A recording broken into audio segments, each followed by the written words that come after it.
시작할게요.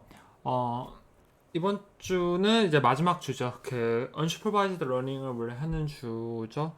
이제 그 죄송해요 여러분. 제가 그 6주차 때도 그랬듯이 이제 여러분들이랑 이제 얘기를 해보면서 이제 진행을 하는 게 좋은데 지금 제가 조금 바빠가지고 월요일에 시간이 좀 없어져 가지고요.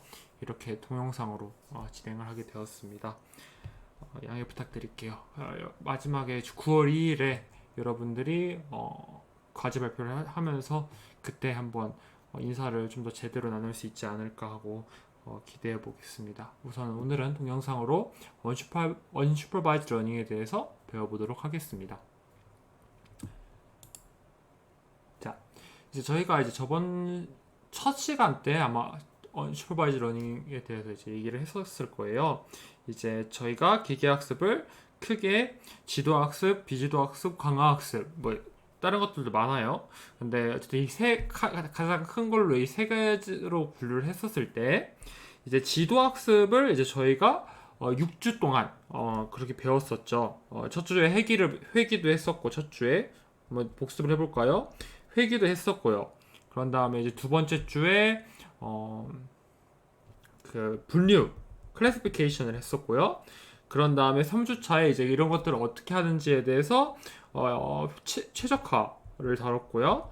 그 다음에 4주차 때는 그 레귤라이제이션을 했었고요.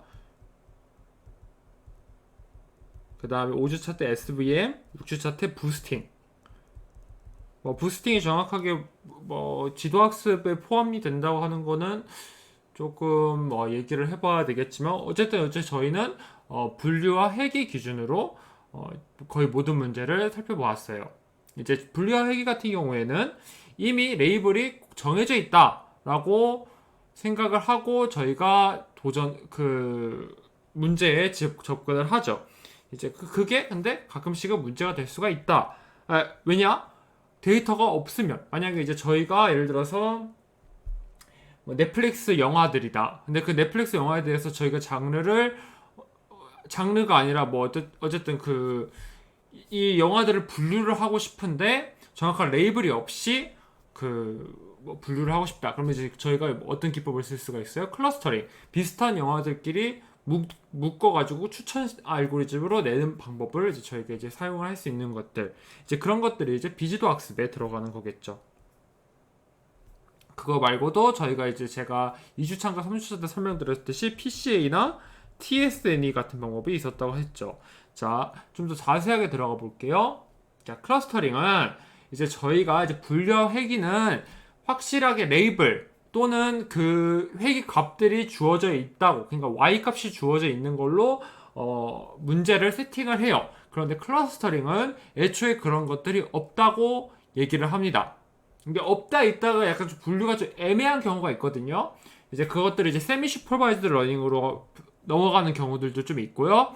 아니면 이제 이렇게 생각을 하시면 돼요. 클러스터링이 언제 진짜 완전히 순수한 클러스터링이야?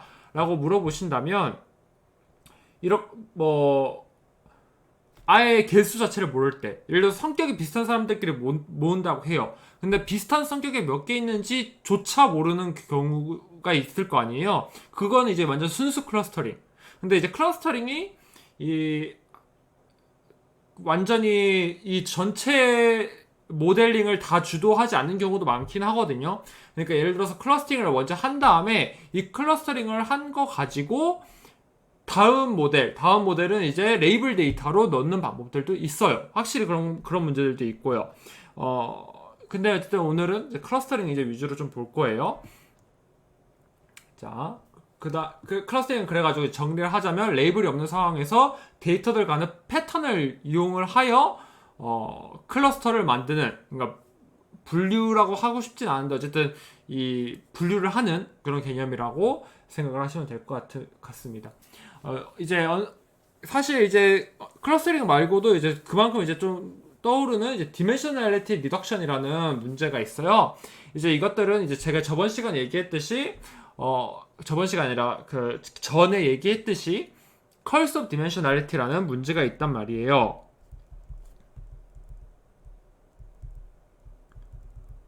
오늘은 펜 그렇게 많이 안 쓸 거니까 지금 좀 약간 글씨가 조금 뭔가 잉크 두께가 좀 이상한데 우선 넘어갈게요. 컬서 디멘셔널리티 문제에 대해서 이제 저희가 데이터 피처 수가 너무 많다면 여기에서 없어도 되는 피처들이 있을 수도 있다라고 가정을 하고 그것들을 잘라내는 방법을 사용을 합니다. 그런데 이거를 저희가 이제 기존에는 특히 레귤라이제이션에서 L1 로스를 사용을 해서 피처 셀렉션이 있었다면 디멘셔널리티 리덕션 같은 경우에는 뭐 예를 들어서 X1, X2, X3, X4가 있어요. 피처 셀렉션이면 X2랑 X4가 필요 없다고 느끼고 X2랑 X4를 과감하게 잘라내요. 그런데 컬서 오브 디멘셔널리티는 이걸로 그대로 하지 않고 이거를 뭐 Z1, Z2로 바꾸는 거예요. 이 Z1이 예를 들어서 뭐 X1이랑 X2인데 2X1, 2X2고 얘는 뭐 X3 제곱 더하기 X4 뭐 이런 식으로 변수를 변형을 해가지고 저희 모델을 좀 더 적합하게 바꾸는 용도를 이제 디멘셔널리티 리덕션에서는 하고 있습니다. 그래가지고 이 디멘셔널리티 리덕션을 또 다른 걸로는 이제 제가 저번 시간에 얘기했듯이 과제로도 냈었죠. 그 PCA를 활용을 하면 비주얼라이제이션. 그러니까 예를 들어서 피처 수가 100개예요. 근데 100개인데 저희는 그러니까 X1에서 X100까지 있는데 저희가 X1이랑 X100까지 다 나타낼 수 없잖아요. 그래프에다가요. 그죠? 그래가지고 이 차원에서 표현하기 위해서는 이거를 어떻게 하면 돼요? Z1이랑 Z2로 가장 내 모델을 설명할 때 가장 중요한 모델이라고 판단이 되는 두 변수를 갖고 와가지고 그 변수를 이제 만들어 가지고 와서 이제 이 두 변수에 대해서 비주얼라이제이션을 하면 2차원 내에 표현이 가능하다라고 해서 이제 디멘셔널 리덕션이 그런 이제 비주얼라이제이션 용도로도 많이 사용이 됩니다. 디멘셔널리티 리덕션은 이제 한 데이터 사이언스 프로젝트를 처음부터 끝까지 다 주도하는 그런 프로젝트라기보다는 어떠한 저희가 뭐 프로젝트를 진행을 할 때 그 전에 이제 프리프로세싱 부분에서 많이 사용을 하는 부분이기는 해요. 어떤 전체적인 프로젝트를 주도하는 부분이라기보다는요. 어쨌든 디멘셔널 리덕션을 사용을 하면 그 데이터 자체에 대해서 데이터 복잡도를 줄여줄 수 있고 또 데이터 간에 코릴레이션이 있으면 조금 안 되잖아요. 저희가 이제 본 모델들 중에서 특히 초반 통계적 모델들은 이 변수들 간의 독립성을 가정을 한 모델들이 꽤 많아요. 그런데 특히 PCA를 활용을 하면 변수들 간의 코릴레이션을 0으로 만들어 버리는 그런 기법들이 있습니다. 이제 디멘셔널 리덕션을 설명을 할까 했는데요. 제가 여러분한테 1학기 초반에 조사를 한 게 있잖아요. 근데 여러분들이 이제 대부분이 선형대수를 아직 공부를 안 하신 분들이 꽤 많으셨더라고요. 그래서 이거를 이 TSN 특히 PCA를 설명을 하려면 저희가 이제 아이젠벡터부터 들어가가지고 이제 SVD까지 이제 저희가 이제 들어가야 되거든요. 그럼 이제 이게 선형대수거든요. 선형대수에서 이제 중요한 부분들인데 이거를 1시간 컬러스를 1시간 잡고 디멘셔널 리덕션 1시간 안에 다 설명할 수 있을까? 저는 힘들겠더라고요. 그렇다고 또 소수 몇 분만 알아듣는 그런 것은 뭐 딱히 의미가 없을 것 같아가지고 이 PCA 부분은 이제 민재님한테 동영상을 찾아달라고 부탁을 드렸으니까 관심 있는 분들은 그렇게 찾아보시면 될 것 같아요.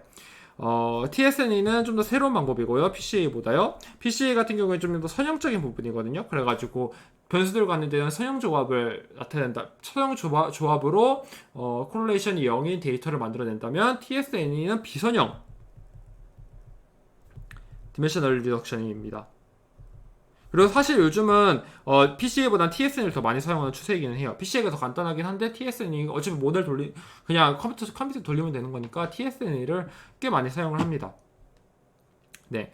그래서 오늘은 디멘셔널 리덕션을 설명하지 않고 PCA 부분만 PCA래. 클러스터링 부분만 1시간 동안 설명을 하도록 하겠습니다. 자, 클러스터링. 자, 클러스터링은 여러분 이 머신러닝 분야에서 논문이 엄청 많이 나와요. 왜냐하면 이 절대적인 모델의 기준이 없거든요. 그러니까 예를 들어서 저희가 이제 그 전에는 확실한 로스 펑션이 있잖아요. 왜냐하면 레이블이 이미 있으니까요. 저희가 이제 모를 뿐이지 그 레이블을 예측을 하는 거니까 정확하게 그 모델의 퍼포먼스를 저희가 실제로 구할 수가 있어요. 그런데 이제 클러스터링은 그런 게 아니잖아요. 비선형에서 이제 가장 어려운 거는 내게 더 좋은지 제게 더 좋은지 모른다는 거예요. 그래가지고 이제 클러스터링은 진짜로 논문이 엄청 많이 나옵니다. 그리고 그 논문마다 뭐 어떻게 자기가 사용했던 로스 펑션에 대해서도 다 다르고 디스턴스 매트릭스도 엄청나게 많고, 그러니까 예를 들어서 이 두 사이의 거리가 우리 예전에 봤잖아요. 거리 매트릭은 하나만 있는 게 아니라고요. 여러 개 있어요. 그래가지고 이런 것들을 다 비교를 하고 또 클러스터링 그 알고리즘도 짜다 보니까 클러스터링 논문은 진짜 많아요. 저희는 이제 그 중에서 이제 대표적인 것들을 보도록 할 텐데요. 네. 그 세 가지를 우선 얘기를 하고 지나갈게요. 이제 클러스터링에 대해서 이제 크게 세 가지로 분류를 할 수 있는데요. 하나가 이제 프로토타입이고요. 프로토타입 베이스드 클러스터링이고요. 두 번째가 그 뭐라 하더라? 이제 프로토타입 베이스드 클러스터링 말고도 하이라키컬 계층적 클러스터링이 있고요. 세 번째로 그 덴시티 베이스드 클러스터링이 있어요. 뭔지에 대해 이게 각각 의미가 하는지가 뭔지에 대해서는 이제 각각 넘어가면서 설명하겠습니다. 그런데 어쨌든 이거를 하려면 저희가 이제 구해야 되는 게 있죠. 첫 번째로 모델이 퍼포먼스를 봐야 되겠죠. 어쨌든 이것도 모델이라고 하기 어쨌든 알고리즘이에요. 그러니까 이 알고리즘이 저 알고리즘보다 더 나은지 안 나은지는 맨눈으로 표시를 한다기보다는 실제로 점수로 나오는 게 더 중요하겠죠. 그래가지고 이런 퍼포먼스 매트릭이 확실히 존재를 합니다. 그런 다음에 두 번째로 이제 디스턴스 매트릭이 필요하겠죠. 이 얘랑 이 점이랑 다른 점의 거리가 정확하게 어떻게 디파인을 해야 되는지에 대해서 그 디스턴스 매트릭도 이제 보도록 하겠습니다.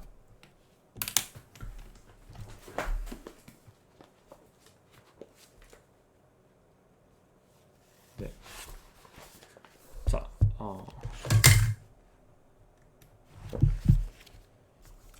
잠시만요. 자, 네. 자, 그러면 이제 밸리디티 인덱스를 볼게요.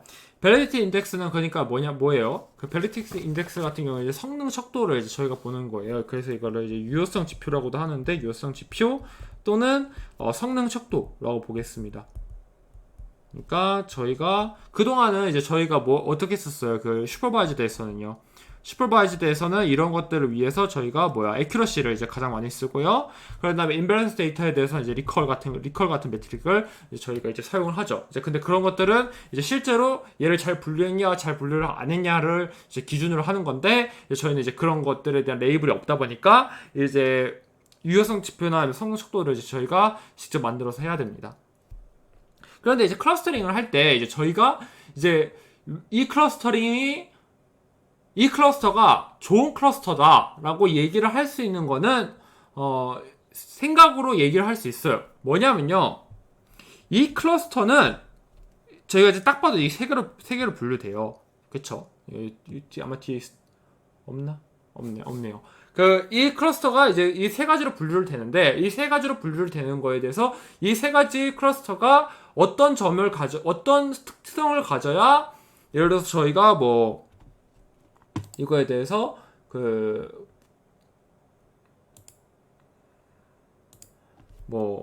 이렇게 분류하는 것보다 이 빨간색 클러스터들이 훨씬 더 잘 클러스터링을 했다라는 것을 이제 저희가 실제로 보여주기 위해서는요, 실제로 직관성을 갖기 위해서는요, 뭐가 되냐면요, 한 클러스터 안에 있는 점들은 매우 비슷해야 돼요. 그리고 다른 클러스터끼리는 서로 달라야 된다라는 것이 이제 저희가 클러스터링을 볼 때의 기준입니다. 여기 보시면 자 지금 다시 잉크색을 바꿔볼게요. 네. 자 지금 보시면 지금 여기에 대해서 high intra-cluster similarity, 그러니까 클러스터 안에 있는 것들은 similarity가 높아야 되고, 그 다음에 inter-cluster, 그러니까 클러스터 간의, 그러니까 두 다른 클러스터가 있다면 그거에 대한 similarity는 낮아야 한다가 이제 저희가 클러스터링의 이제 직관적인 지표라고 볼 수가 있습니다. 자 그럼 이거 어떻게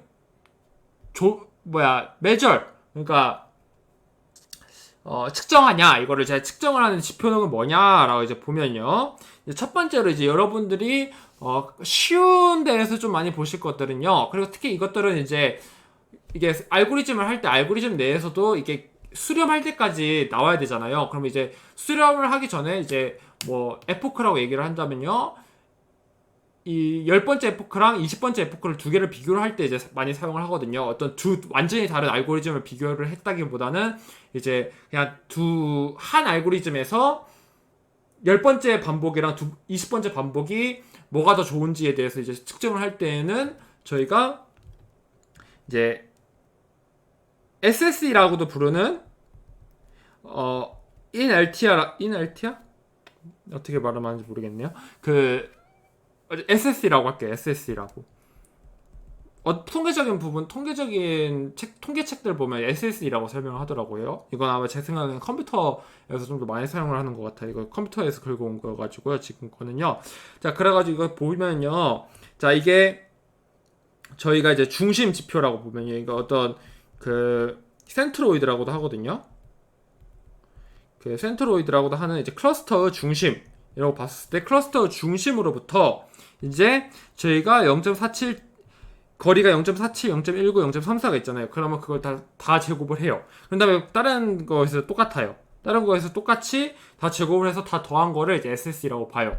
디스토션은 그거에 대해서 이제 클러스터들마다 이제 가중치를 약간 이제 두는 거죠. 그러니까 클러스터가 예를 들어서 당연히 클러스터가 커지기 시작을 하면 이 SSE가 계속 커지기만 할 테니까요. 그러면 잘 분류를 했는데도 그냥 클러스터 안에 있는 샘플이 너무 많기 때문에 문제가 발생한 안 좋게 평가가 내리는 걸 수도 있으니까 이제 그런 것들을 막기 위해서 좀 더 큰 데에서는 이제 잘라가지고 이제 이거는 뭐 어떻게 되겠어요? 이거는 이제 이거 이제 로월 이즈 베터겠죠? 작을수록 좋은 값들이에요. 이거 말고도 이제 월스 메소드라는 거가 있으니까 한번 참고를 해보시면요. 이것도 이제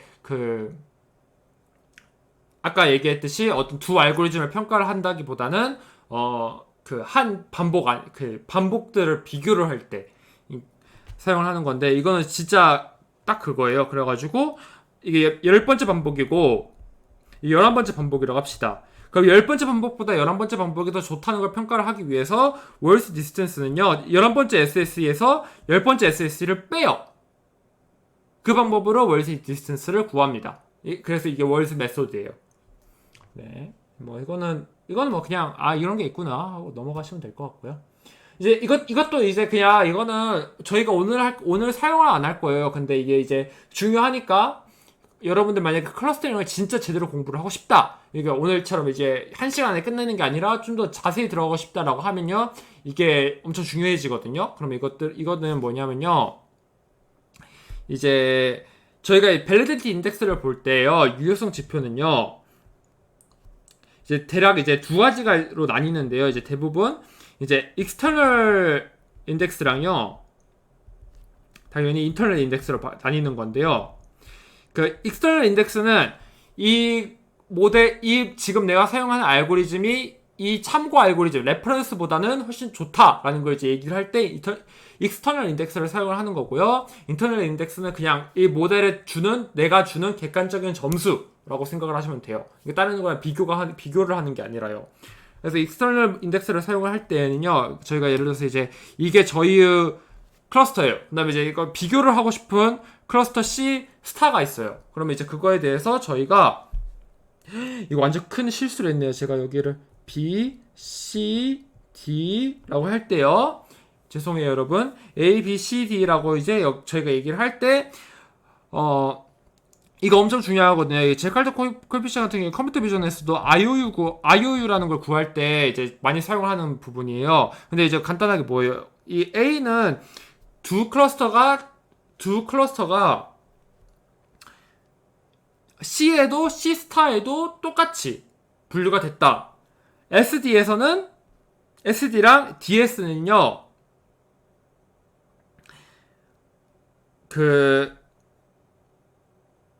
XI랑 XJ가 한 클러스터에 있는데, 그러니까 C에는 한 클러스터 안에 있는데, 레퍼런스에는 다른 클러스터에 있다.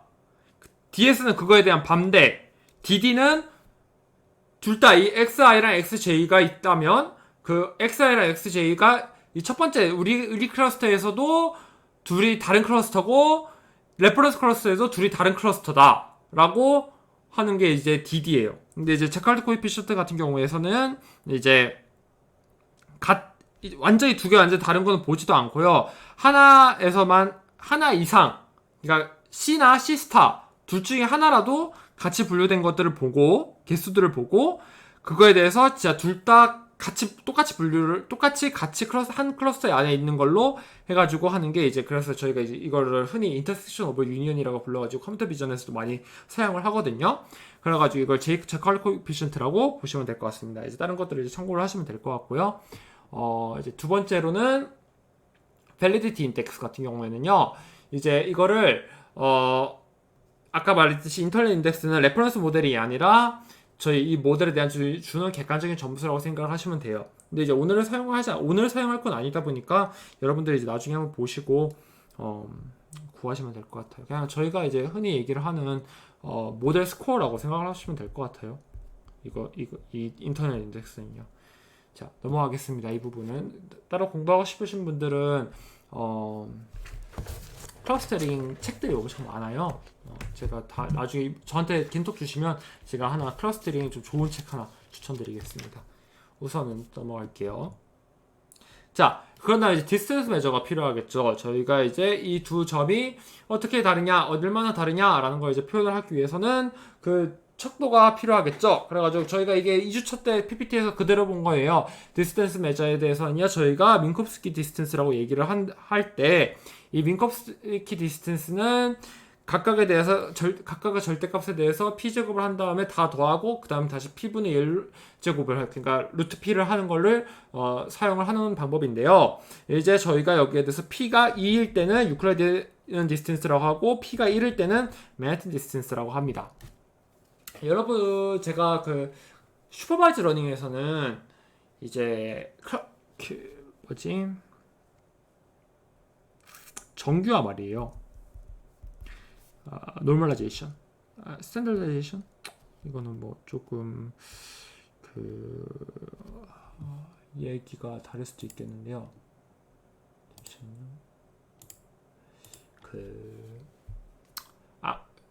정규화나 표준화 합시다. 표준화, 정규화, 어쨌든 정규화 표준화를 사용을 꼭 해야 되는 건 아니라고 얘기를 한 적이 있어요. 왜냐하면 정규화 표준화 같은 경우에는 해보고 안 해본 거 두 개 해보고 두 개 다, 그러니까 해본 거랑 안 해본 거 둘 다 모델을 돌려본 다음에 그다음에 더 좋은 걸로 선택을 하는 게 더 맞다라고 얘기를 한 적이 있을 거예요. 그런데 클러스터링에서는 이제 조금 이게 더 민감할 수도 있어요. 이 부분에 대해서요. 왜냐하면요, 이게 제가 예를 들어서 이따가 보려고 했었는데요.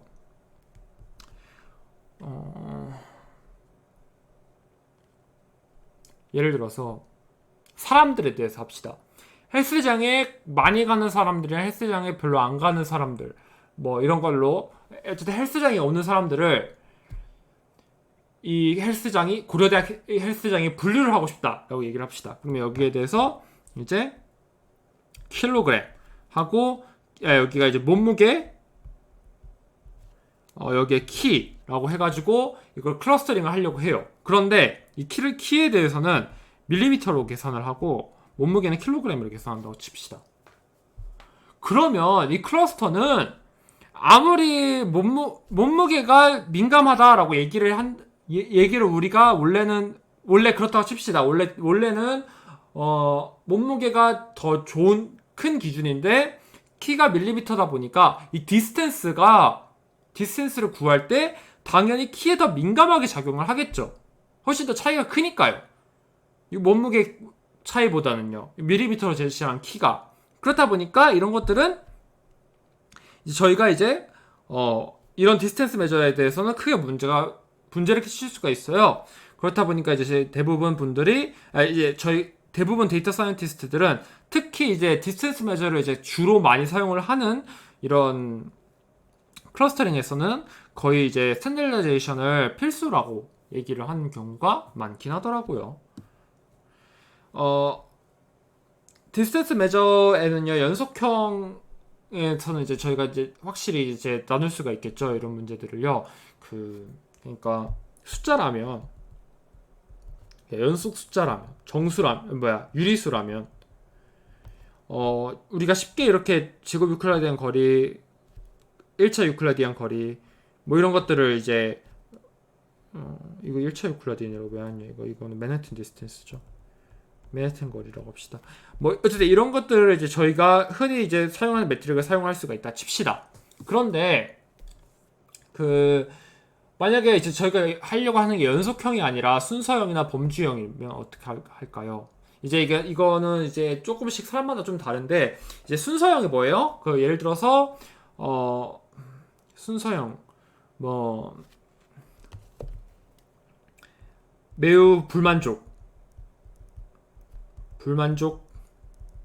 보통, 만족, 매우 만족, 뭐 이런 게 있으면 만족이랑 매우 만족의 차이랑 보통이랑 만족의 차이가 확실히 다르다고 얘기를 할 수 있을까요? 그래서 이제 출발을 하는 게 이제 올디너리죠. 그러니까 예를 들어서 이게 저희가 1,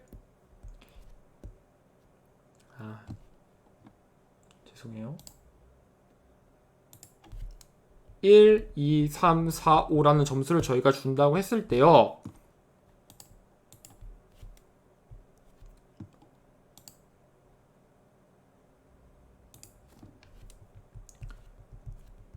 라는 점수를 준다고 했을 때요. 이 5와 4 사이, 1 사이랑 여기 1 사이랑 확실히 같냐라는 것들은 이제 순서형에서는 설명하기가 힘들죠.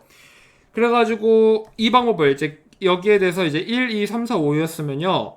1에서 0, 2분의 10분의 1, 뭐 이런 식으로 바꾸는 m을 지금 저희가 5라고 두고요. 5라고 두고 이것들을 이제 이런 k 빼기 1분의, k, 2분의 1, 죄송해요. 그럼 뭐예요? 2분의 1. 10분, 여기가 10분의 1이 되겠네요. 그 다음에 2분의 3, 10분의 3, 뭐 이런 식으로 10분의 5, 10분의 7, 10분의 9로 바꿔가지고 연속형 순서형으로 이제 사용을 한다고 되어 있습니다. 범주형 같은 경우에는 저희가 이제 흔히 사용하는 더빈 베리어블을 사용을 하고요. 이런 방법으로 디스턴스 매트릭에 좀 더 적용이 되게 이제 설명하거든요. 근데 이거 말고도요, 이제 디스턴스 매트릭을 할 때 거리 계산법 중에서요, 순서가 없는 속성에 대해서 VDM이라는 매트릭을 제공을 하고 있기는 해요. 이거는 이제 저희가 설명하진 않을 거고요. VDM이라는 이런 게 있다. 이 범주형에 대해서는 디스턴스 매트릭으로 VDM이라는 것이 있다고 참고해 주시면 될 것 같아요. 이게 거리 계산법에 대해서는요, 이제 흔히 해석학을 들으시면 이 디스턴스 매트릭에 대해서 하는 4가지 기준이 있거든요. 근데 이제 VDM 같은 경우에서는 이제 삼각부등식 성질이라고 있는 거가 있는데, 그것들을 이제 만족을 못 한다라는 게 있어요. 그러니까 예를 들어서 2점이랑 2점이랑 2점이 있어요. 그러면 얘의 차이가 이것보다는, 그러니까 A,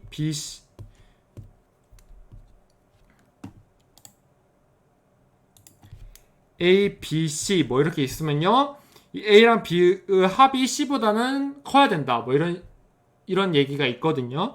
근데 이게 VDM에 대해서 성립하지 않는다라는 것을 이해를 해주시면 될 것 같아요. 다른 이제 유클리디안 거리나 그런 거리들은 이제 다 적용이 되는데 이제 그 범주형에 대해서 이런 거에 성립이 안 돼가지고 디스턴스 매트릭이라고 하기는 좀 힘들지만 디스턴스 메저라고 한다 뭐 이런 것들이 이제 좀 위의 책들에 얘기가 나와 있거든요. 참고를 해주시면 될 것 같고요. 네. 그리고 또 디스턴스 메저 중에서 연속형 부분에 이런 저희가 지금까지 봤던 이런 지금 이 민kov스키 디스턴스 말고도 디스턴스 메저는 훨씬 더 많아요. 이런 거 말고도 이제 저희가 이제 흔히 보는 것 중에 하나가 그 상관계수 측도라는 게 있거든요. 그래가지고 이거는 또 그 얼마나 비슷하냐를 상관계수로 나타내는 방법이 있어요. 이제 그런 것들을 이제 그거를 이게 뭐 1 마이너스 1 이게 아닌가? 1 마이너스 2 콜이랑 똑같은 개념이다. 뭐 이런 것들이 이제 있거든요. 이제 그런 것들도 이제 찾아서 보시면 될 것 같고요. 네, 디스턴스 메저는 진짜 많아요, 여러분. 논문마다 또 다른 방법을 사용을 하고요. 민콥스키가 있는 거는 이제 이게 많이 사용을 하니까 이걸 있는 거고, 그거 말고도 메저는 훨씬 많다. 근데 물론 저희가 지금부터 이제 볼 알고리즘들에 대해서는요, 뭘 사용할 거냐면 2차 제곱 유클리디언을 사용할 거긴 합니다. 이거를 주로 사용을 해요. 이게 제일 편해요. 그러니까 이거 2분의 1 말고 2분의 1 없이 사용을 하는 그 2차 제곱 유클리디언, 제곱 유클리디언을 스퀘어드 유클리디언을 사용을 하도록 하겠습니다. 저희가 지금부터 볼 모델들에 대해서는요. 자, 프로토타입 베이스드 클러스터링부터 배울 건데요. 프로토타입 베이스드 클러스터링이 뭘까요? 프로토타입 베이스드 클러스터링은요, 조금 이제 어렵게 다가올 수도 있는데요.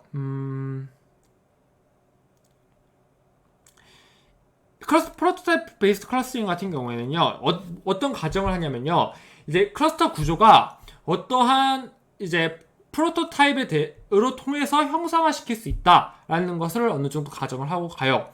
대체로 이거가 좀 어렵게 다가올 수도 있지만 대체로 어떻게 생각을 하면 되냐면 아까 말했듯이 센트로이드라는 개념을 많이 활용을 하는 것들은 거의 다 이제 프로토타입 베이스드 클러스터링이라고 보시면 될 것 같아요. 그러니까 어떤 클러스터에 대한 중심점부터 잡으면서 가는 거예요. 다른 것들에 비해서. 다른 것들은 그냥 샘플들에 대해서만 한다면 프로토타입 베이스드 클러스터링은요, 센트로이드가 몇 개 이미 있다고 생각을 하고 이 센트로이드를 계속 수정을 해나가면서 가장 적합한 센트로이드를, 그러니까 어떤 그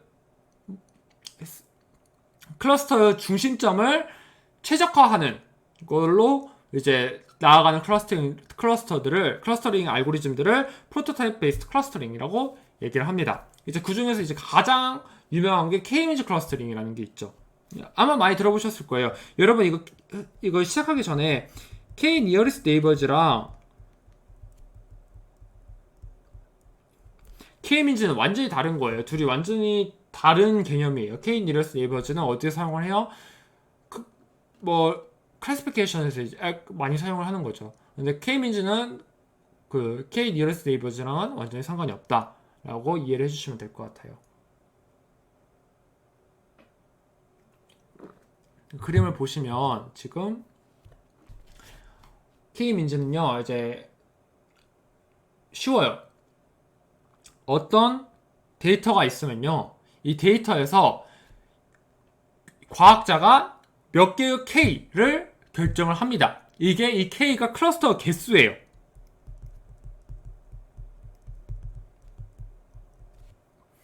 클러스터 개수를 설정을 해줍니다. 그런 다음에 이 K 클러스터 개수를 한 다음에요, 어떻게 하려고 하냐면요, 자, 예를 들어서 이제 임의의 점을 찍어요. 여기에 대해서요. 어떤 논문들에 대해서 그 데이터에서 그냥 임의로 샘플링을 하라고 되어 있기는 한데요, 상관은 없어요. 어떻게 하든.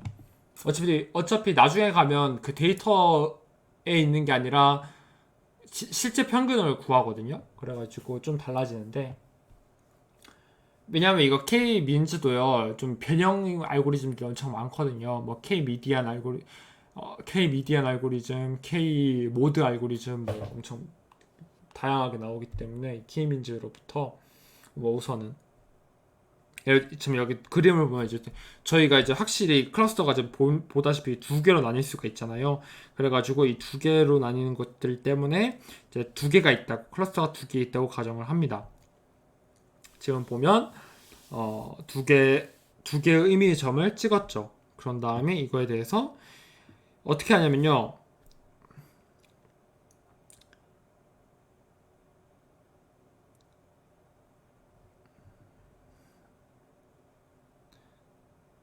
지금 잘 안 보이는데 예를 들어서 이 파란색 점이 이제 이 클러스터 1은 중심이라고 생각을 하는 거예요. 이 노란색 점은 클러스터 2 중심이라고 생각을 합니다. 그러면 이 클러스터 1의 중심에 대해서 가장 가까운 그 점들을 다 샘플링을 해요. 그래가지고 뭐 이만큼은 이 C1이랑 가깝다고 생각을 하고, 이 정도는 C2랑 가깝다고 생각을 하죠. 그런 다음에 이 두 집합에 대해서요, 이 두 집합이 나왔잖아요. 그러니까 이 점이랑 가까운 점, 이 점이랑 가까운 점, 이렇게 두 점으로 이제 나왔잖아요. 그러면 여기에 대해서 얘네들의 중심점을 따로 또 찾아줘요. 그렇게 업데이트를 합니다. 이게 중심을 업데이트해요. 그런 다음에 다시 또 거리를 또 구해요. 그러면 또 이 새로 만들어진 클러스터 중심에 대해서 또 집합이 다시 생기는 거겠죠. 그리고 변형이 좀 있겠죠. 그런 다음에 또 다시 또 구합니다. 또 여기에 대해서 또 센터를 다시 구합니다. 이 분류된 것들에 대해서. 그럼 또 센터가 또 움직이겠죠. 센터가 이번에 움직였어요. 그래가지고 이걸 계속 반복을 하는 거예요. 이게 언제까지? 수렴할 때까지. 그러니까 더 이상 클러스터 중심이 변하는 게 아니에요. 뭐 클러스터 중심도 안 변하긴 하겠구나. 어쨌든 이제 이 클러스터가 변하지 않을 때까지 계속 돌립니다. 그래가지고 지금 보시면 이렇게 훈련이 됐는데, 하나가 아직 안 됐죠. 잘 안 됐는데, 뭐 아무튼 간에 이것들에 대해서 이제 이게 K-이미지 클러스터링이에요. 이제 K-이미지 클러스터링 같은 경우에는요, SSE를 아까 설명했던 SSE를 정의를 해가지고요,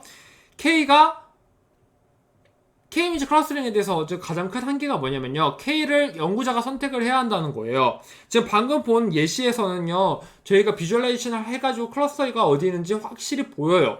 그런데 여러분이 실제로 이 클러스터를 돌릴 때는 피처 개수가 100개, 200개가 될 수도 있단 말이에요. 그렇기 때문에 K가 몇 개가 돼야 되는지 모르는 상황이 있을 수 있어요. 예를 들어서 여러분한테 제가 영화 장르는 총 몇 개일까요? 라고 물으면 여러분들이 넷플릭스에서 근무를 하는 사람이라고 칩시다. 넷플릭스에서 근무하고 있는데 이 영화들을 분류를 하래요. 근데 몇 개를 분류하라고 얘기를 안 해줘요. 그럼 어떻게 해야 돼요? 지금 얘기를 안 해주니까 저희가 그 영화 장르 개수를 구해야겠죠. 그걸 어떻게 구하냐? K-이미지 클러스터링이 여기서 좀 한계점을 보여요. 지금 이게 보시면 이게 뭐냐면 K가 1일 때, 보시면 이게 뭐냐면 K가 1일 때, K가 2일 때, K가 3일 때 이런 부분들을 이제 보여주는 거거든요. 그럼 K가 1일 때 하고 또 알고리즘 돌리고, K가 2일 때 알고리즘 돌리고, K가 3일 때 알고리즘 돌리고, 각각 SSE를 구해줍니다. 그런 다음에 그러면 이제 저희가 여기에서 이제 앨범 메소드라고 부르는 건데요. 지금 K는 3부터는 K는 1이랑 K는 2에 대한 차이고 크고, K는 2에서 K는 3에서 차이는 크지만 그 이후로부터는 차이가 미세해요. 그러면 미세해지기 시작을 한 이 K3부터 이 팔꿈치 부분이라 해서 앨범 메소드라고 하거든요. 이거 약간 팔 굽힌 것처럼 보이니까요. 이 팔꿈치 부분을 엘보라고 하고, 그거를 저희의 최적합 그 개수라고 생각을 하는 게 K-이미지 클러스터링입니다. 통계학에서는 이게 좀 달라져요. 통계학에서는 엘보 메소드 말고도 이제 다른 것들을 좀 갖고 오기는 하는데, 우선 이제 여러분들이 이제 쉽게 보기 위해서는 이러한 그 시각화를 해가지고 K를 선택을 하는 게 이제 가장 쉬운 방법이에요. 근데 이제 K는 이게 문제가 뭔지 아세요? 지금 K는 10까지 구했는데 이 K민즈가 데이터가 많으면 시간이 오래 걸릴 수가 있어요. 그런데 그런 거에 대한 고려가 없이 매번 계속 다른 하이퍼 파라미터 K 가지고 계속 구해줘야 된다는 게 크게 문제가 됩니다. 이게 그래가지고 이걸 수정하려고 하는 욕구가 수정을 해야겠죠. 한 번에 이걸 그릴 수가 있어야 되거든요. 이제 그게 K민즈 풀풀이라는 알고리즘입니다. K민즈 풀풀이라는 알고리즘은 뭐 한번 보세요. 한번 보시면 될 것 같은데, 어쨌든 이거 뭐냐면요, 서서히 K를 늘려가면서 분류를 하는 알고리즘이라고 생각을 하시면 돼요. 그럼 이것도 어차피 K를 구해주는 건 그 과학자 몫이기는 해요. 어떤 이제 절대적인 기준이라는 건 없으니까요. 그런데 이거는 이제 쉬운 게, K민즈 같은 경우에는 각각 K마다 계속 알고리즘을 따로 돌려야 된다면, K민즈 풀풀에서는 이거를 K를 계속 늘려가면서 점수를 부여를 할 수가 있어요. 그래가지고 K민즈 풀풀이 그런 면에서는 더 좋을 수도 있다. 만약에 특히 여러분들이 K가 적합한 K를 모를 때에는 K민즈 풀풀이 좀 더 강한 알고리즘이 될 수가 있을 겁니다. 네. 프로토타입 베이스 클러스터링은 좀 많아요. 그래가지고 이제 가장 대표적인 것가 이제 K민즈고요. 러닝 벡터 퀀티제이션 해가지고요. 이게 이제 원형 벡터 최적화라는 걸 사용을 하는 건데요. 이거 같은 경우는 이제 조금 다른 게, 얘가 이제, 저는 이게 좀 재밌더라고요. 제 클러스터링이 제가 제일 첫 번째로 관심을 가진 머신러닝 부분이에요. 이거 저는 진짜 재밌게 공부를 했었거든요. 한 2학년 2학기 때 그때 상경공 선배가 DB스캔에 대해서 이제 설명을 하면서 이제 제가 클러스터링에 대해서 관심을 갖게 됐었는데, 그때 이제 클러스터링 알고리즘들 엄청 많이 봤어요. 이제 LVQ가요, 엄청 재밌는 게, 클러스터링은 아까도 말했듯이 레이블이 없는 unsupervised 러닝이잖아요. 근데 이제 이 LVQ가 재밌는 거는, 얘네들이 이미 레이블이 있다고 가정을 하는 식으로 업데이트를 하거든요. 그래서 뭐 엄청 신기해요. 그래가지고 데이터 샘플이 이제 클래스 레이블을 갖고 있다고 가정을 하고 이런 지도적 정보를 사용을 하는 거니까, 이게 이제 매우 재미있는 알고리즘이라고 생각을 하고요. 이거 말고도 믹스처 오브 가우시안 클러스터링이라는 게 있는데요. 이거는 센트로이드라게 하다기보다는요, 분포를 가정을 해요. 그러니까 어떤 데이터 분포가 있다는 걸 가정을 하고, 이걸 EM 알고리즘을 활용을 해가지고요. EM 알고리즘 모르셔도 돼요. 통계 거예요. 그 통계 중에서 좀 제가 어디서 배웠는지도 모를 정도로 좀 어렵거든요. MCMC랑 EM 뭐 그런 것들 많이 들어보셨을 거예요. MCMC, EM 어떤 분포를 찾아내는 그런 알고리즘들이죠. 그래가지고 이런 것들을 이제 어떤 분포를 가정을 해가지고, 센트로이드가 아니라 분포를 가정을 하는 그런 클러스터링이라고 보시면 될 것 같습니다. 어쨌든 이제 결과적으로 봤을 때 프로토타입 베이스드 클러스터링이라는 것은 이미 클러스터가 있다고 가정을 하는 식으로 가고, 그 클러스터들을 어떻게 표현을 해요? 센트로이드나 제가 이거 장갑을 하나 살까봐요. 이거 이거 손에 끼우는 장갑이 있다고 하는데, 이게 팜 디텍션이 엄청 안 좋아서요. 갤럭시 S7 플러스가요, 아이패드에 비해서 저는 다 좋은데 그게 너무 불편하더라고요. 아이패드를 근데 또 살 돈은 없고 겔탭으로 만족하고 있는데, 팜 리젝션을 조금 더 잘했으면 좋겠어요. 아무튼 얘기가 샜네요. 센트로이드나 아니면 지금 이제 믹스드 오브 가우시안처럼 분포를 가정을 하고 시작을 하는 걸로 볼 수 있다라고 얘기를 했습니다. 하이라키 클러스터링을 볼게요. 이 하이라키 클러스터링은요, 다변양 통계 분석이라는 수업이 있어요. 이게 아마 지금 신입생들한테는 제외가 됐을 텐데 아마 19 학번분들한테는 아마 그 통계에서 전공 필수일 거예요. 그래서 다변양 통계 분석 보시면 될 것 같고요. 이 하이라키 클러스터링에 대해서 좀 더 자세하게 설명을 합니다. 이 부분에 대해서요. 하이라키 클러스터링은 어렵지는 않아요. 그러니까 이게 뭐예요? 계층적 클러스터링이라는 거죠. 그래서 이런 그 클러스터링을 약간 계층적으로 접근을 하는 게 있습니다. 자, 그 프로토타입 베이스드 클러스터링에 대해서 이제 가장 큰 문제는 뭐냐면요, 시작할 때마다 달라요. 그러니까 어쨌든 특히 K-민즈 같은 경우에는, 특히 K-민즈 대부분 그래. 다른 것 알고리즘도 대부분 그렇듯이 어떤 중심이 있다고 가정을 하다 보니까 이 중심 가정을요, 중심에 대해서 어떠한 이제 랜덤으로 이제 주어지죠. 랜덤으로 선택을 해요. 랜덤으로 이제 포인트를 선택을 하는데 그 랜덤으로 포인트를 어디서부터 시작을 했는지에 따라서 결과가 달라지고는 해요. 그럼 좋지는 않죠. 좋지는 않잖아요. 일관성이 있으면 좋겠다는 게 있죠. 이제 그런 것들에 대해서 이제 한계가 이제 조금 문제가 좀 있어요. 이제 그래가지고 이 프로토타입 베이스드 클러스터링에 대해서는요. 하이라키 클러스터링은 이제 그걸 이제 근본적으로 해결하기보다는 어쨌든 그런 문제들은 이제 발생 확률이 매우 적은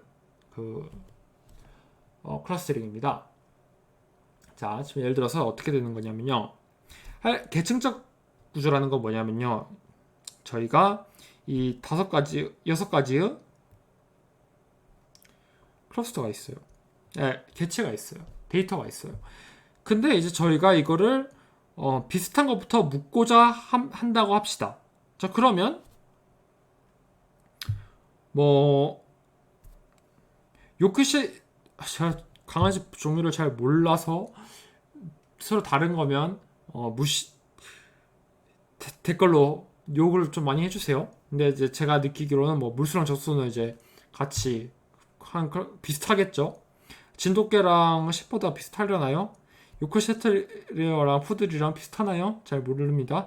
아무튼 그러면 이제 또 얘네들은 강아지니까 또 비슷해지겠죠.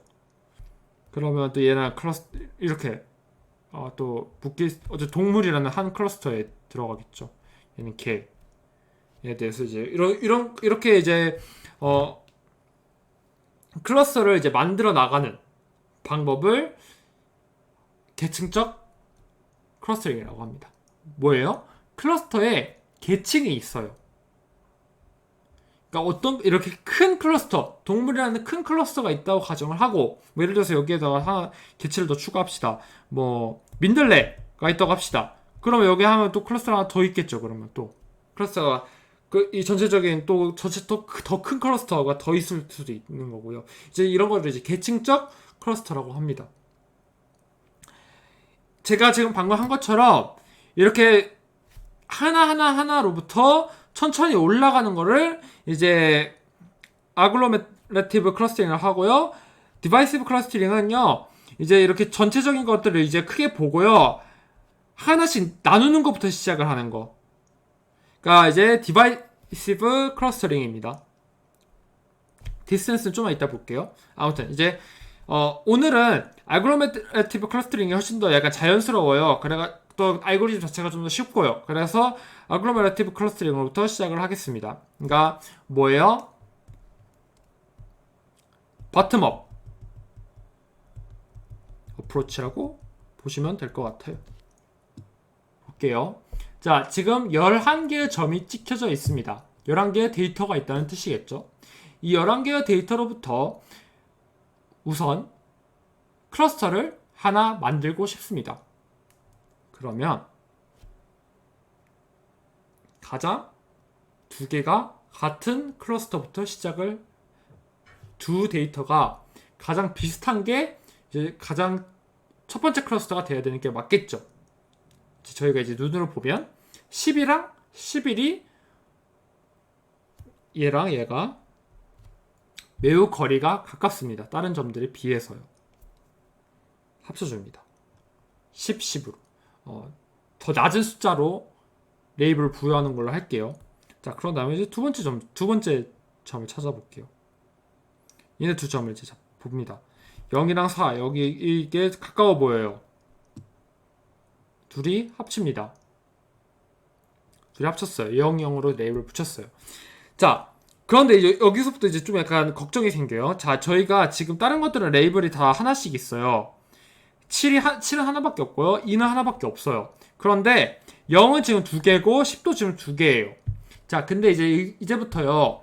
거리를 이게 이제 계속 거리를 다 구해야 되는 그런 거거든요. 그러니까 지금 여기에서 출발했었을 때 이 두 점마다 모든 거리를 다 계산을 하고 그 중에서 가장 작은 게 10이랑 11이었다는 거예요. 그러면 계속 저희가 거리를 구해줘야 돼요. 그런데 이제 가장 큰 문제는 뭐냐면요.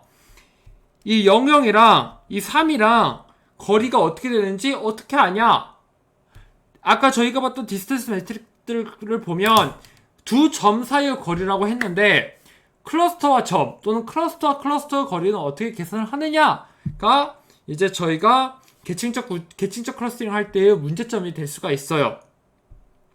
세 가지 방법이 있습니다. 클러스터 A랑 클러스터 B가 이렇게 있다고 칩시다. 그러면 컴플리트 링키지 클러스터링은 이 클러스터가 이제 두 클러스터가 있으면요. 이 클러스터 하나씩 뽑아요. 뽑았는데 그 중에서 가장 먼 거리가 이 두 클러스터 사이의 거리라고 생각을 합니다. 그래가지고 이게 이제 컴플리트 링키지 클러스터링이라고 하고요. 싱글 링키지 클러스터링은요.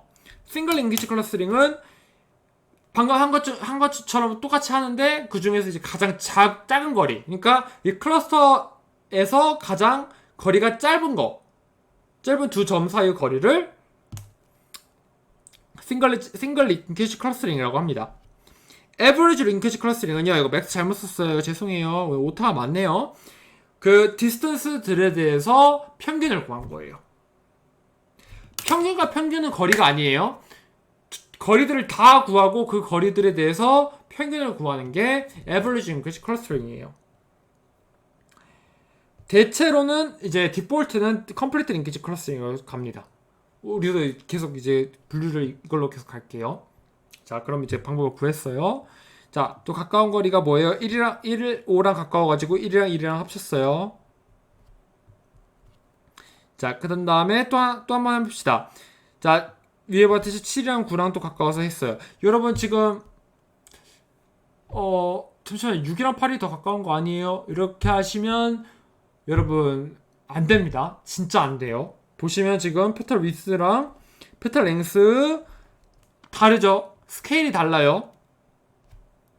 여기는 지금 아마 뭐 0.5도 안 될 거리지만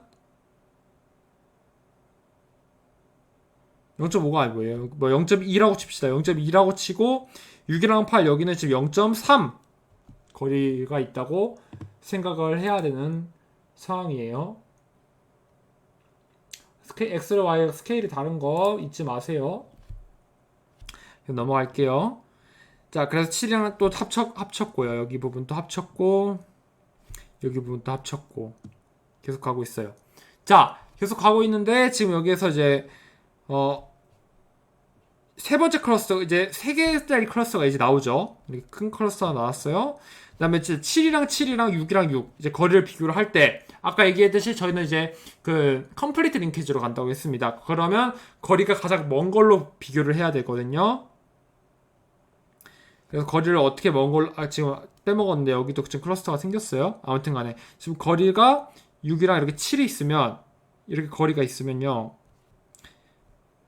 거리를 어떻게 선정을 했는지를 보는 게 더 중요하거든요. 그러니까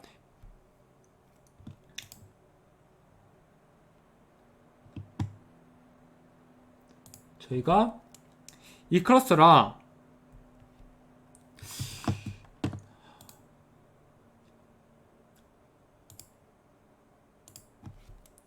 이 클러스터랑요. 이 클러스터가 가깝다는 것을 보는 방법에 대해서는요. 만약 싱글 링키지라면요. 이 거리가 되겠죠. 여기 거리가 되겠는데 아니면 여기 거리 뭐가 더 가까울까요? 아마 제 생각에 여기 더 가까울 것 같아요.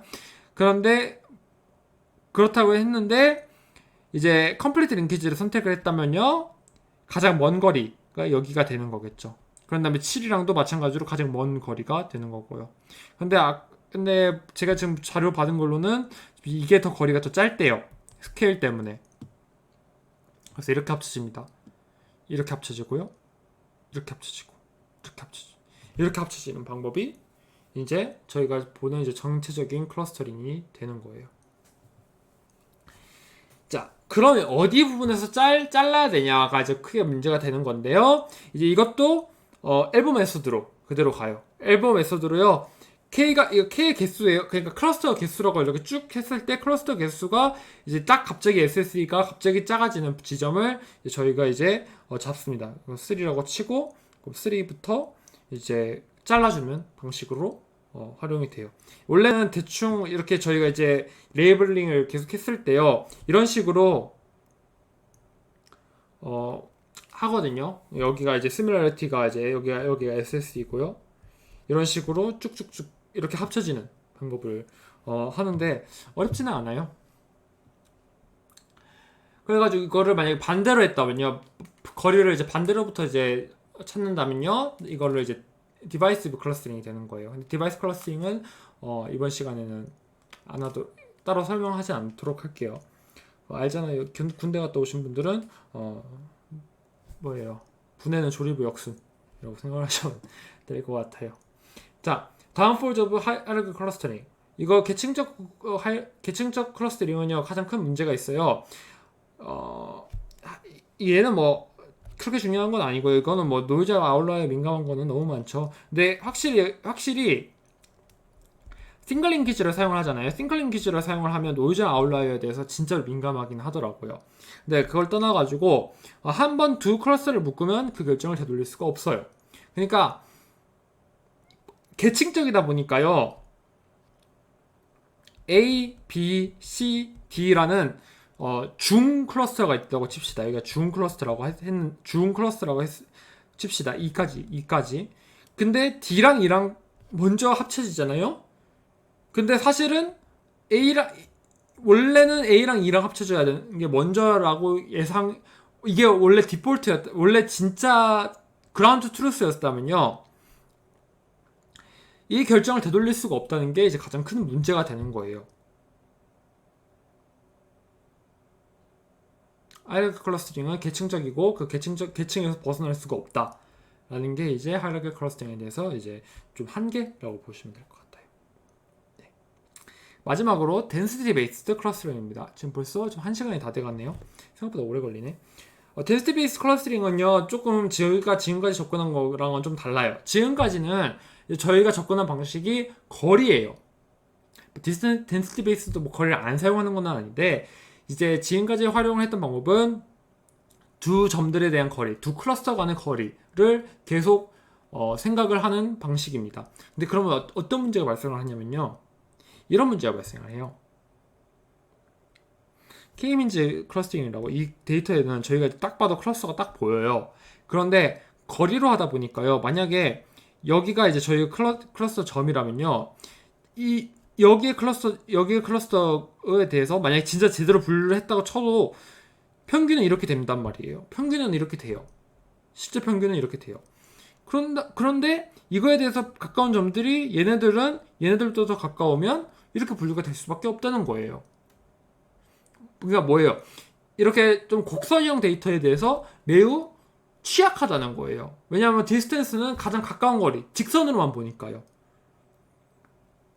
곡선으로 보는 부분에 대해서는요 매우 취약하다라는 게 이제 저희가 흔히 얘기하는 디스턴스 베이스드 클러스터링, 그러니까 하이라키 클러스터링,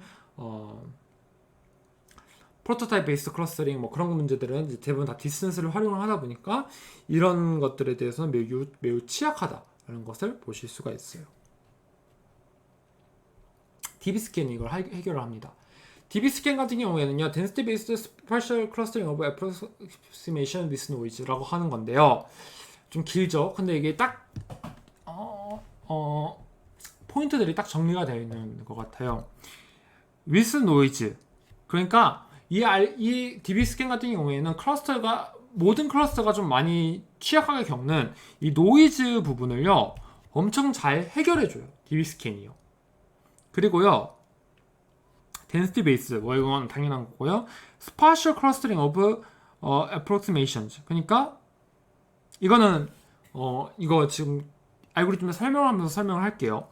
자, DB 스캔은요, 클러스터가 어떤 점들에 대해서 거리로만 이 클러스터 안에 있는 점들은 모두 다 거리가 가깝다라는 흔한 클러스터 개념에서 벗어납니다. 여기서부터는 밀도 연결이에요.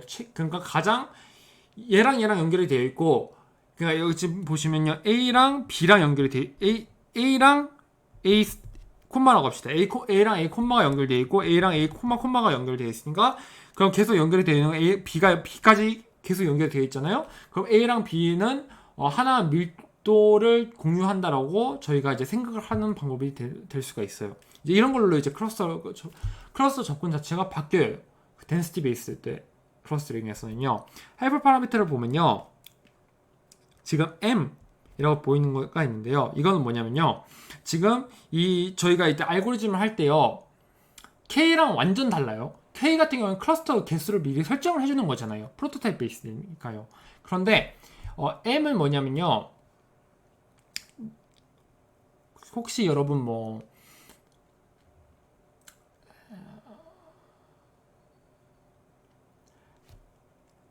릴레이션 네트워크라는 거 보신 적 있나요? 그러니까 사람들에 대해서 계속 네트워크를 이제 하면요, 거의 전 세계 모든 사람들은 다 관계라는 걸로 연결이 되어 있다라는 게 있는데, 여기 중심에 있는 사람들이 어떤 다른 사람들보다 인맥이 더 넓은 사람들이 있다는 거예요. 저희 이제 우리말로는 이제 인싸들이 있는 건데요. 이제 여기에서 이제 그런 개념을 좀 많이 써요. 인싸들을 개념을 둡니다. 이게 뭐냐면요, 이 M은 뭐냐면요, 그러니까 지금 이 A랑 친구들이 몇 명이 있냐를 계산을 했을 때, 그 M은 A가 인싸냐 아싸냐를 구분을 하는 사람의 친구 수라고 생각을 하시면 될 것 같아요. 알고리즘 볼 때 좀 약간 자세히 볼 거예요. 근데 그 친구를 정의를 하는 거는 이 nearest neighbors를 사용을 합니다. nearest neighbors는 nearest neighbors는 그 nearest neighbors의 개수잖아요. nearest neighbors는 좀 달라요. E라는 거리를 설정을 해가지고 이 거리를 딱 반경을 딱 두고 봤을 때요,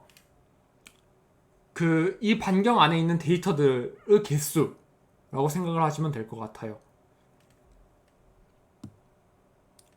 자, 그러면 이거를 좀 글로 제가 그림을 못 찾아가지고 이렇게 설명을 했는데, 조금 그림을 세볼까요?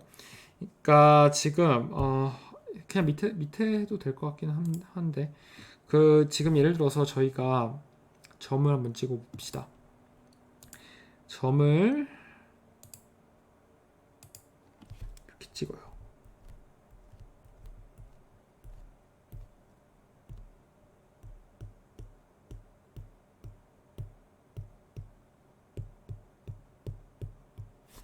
이렇게 찍었어요. 여러분 잘 보일지 모르겠네요. 화면 좀 크게 하셔서 좀 보시고, 여기에서 아무런 점을 하나 선택을 합니다. 그러니까 K-민지랑은 완전히 다르죠. 왜냐하면 프로토타입 베이스드 클러스터링은 그 클러스터 개수를 먼저 가정을 하고 들어가요. 근데 이건 그렇지 않아요. DB스캔은 하나만 먼저 잡아요. 하나를 잡습니다. 한 점을 잡고 이 점에 대해서 어떠한 반경을 그려줘요.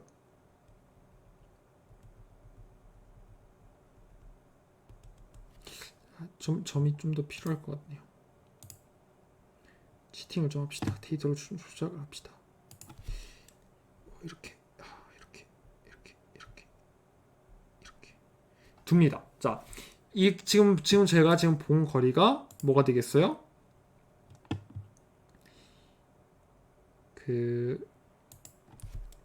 여기 부분이 이 반경이 2가 되는 거겠죠. 아까 E nearest neighbors에서 활용했던 2가 될 겁니다. 자, 그러면요. 여기에 대해서 반경에 대해서 지금 이 반경에 들어가는 게요. 이 여기 E nearest neighbors는 어떤 책들은 이 자기 자신을 포함을 한다는 것도 있고 포함을 하지 않는다는 책들도 있거든요. 저희는 포함할까요, 말까요? 저희는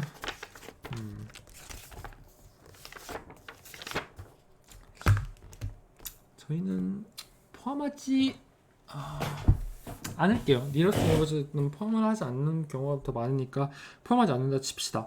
그러면 이 반경 안에 4개의 점들이 포함이 됐다고 하죠.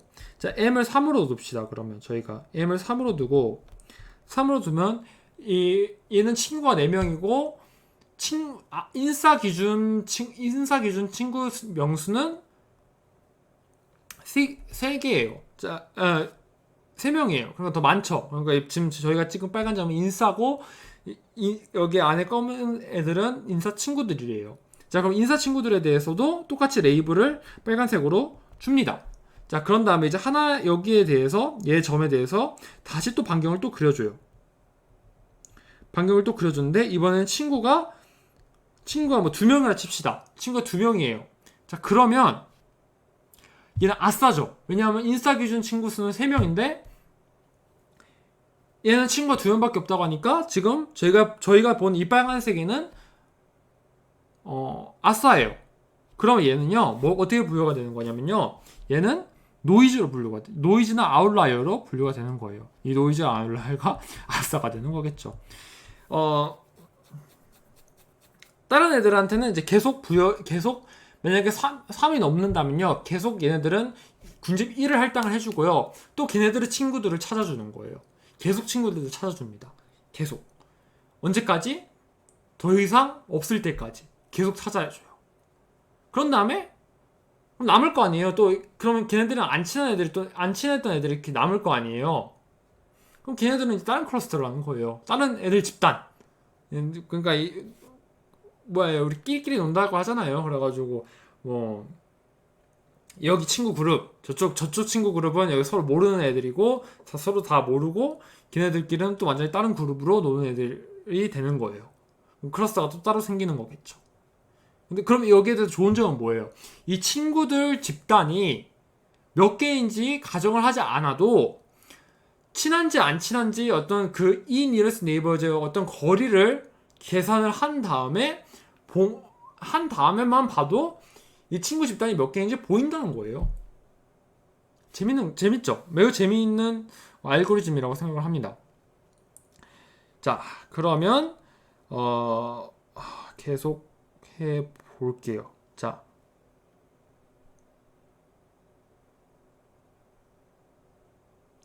제가 잘못 설명한 게 있는 것 같은데요.